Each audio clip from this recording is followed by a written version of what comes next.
అస్మద్గురుభ్యో నమః. శ్రీమాత్రే నమః. 12 శ్లోకాలు అయ్యాయండి లలితా సహస్రనామ స్తోత్రంలో ఫ్రీ ఆన్లైన్ క్లాస్లో.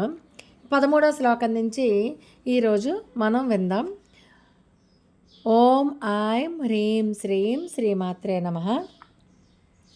కనకాంగద కేయూర కమనీయ భుజాన్వితా రత్నగ్రైవేయ చింతాకలోల ముక్తా ఫలాన్వితా కామేశ్వర ప్రేమరత్నమణి ప్రతిపణస్తనీ నాభ్యాలవాల రోమాలి లతాఫలకుచద్వయీ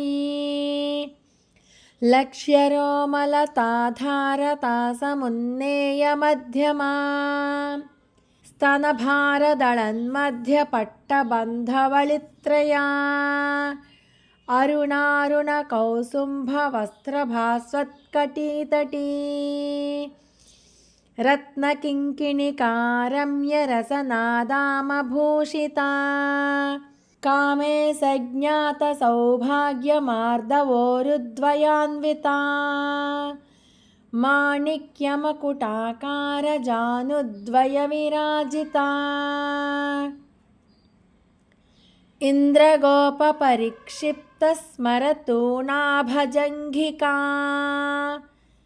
గూఢగుల్ఫాకూర్మపృష్ఠజయిష్ణుప్రపదాన్వితా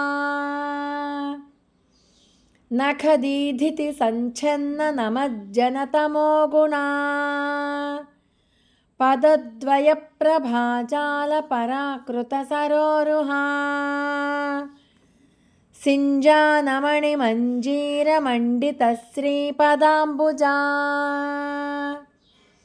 మరాళీ మందగమనా మహాలావణ్య సేవధిః సర్వారుణానవద్యాంగీ సర్వాభరణభూషితా శివకామేశ్వరాంకస్థా శివా స్వాధీనవల్లభా. శ్రీమాత్రే నమః. 21వ శ్లోకం దాకా అయిందండి.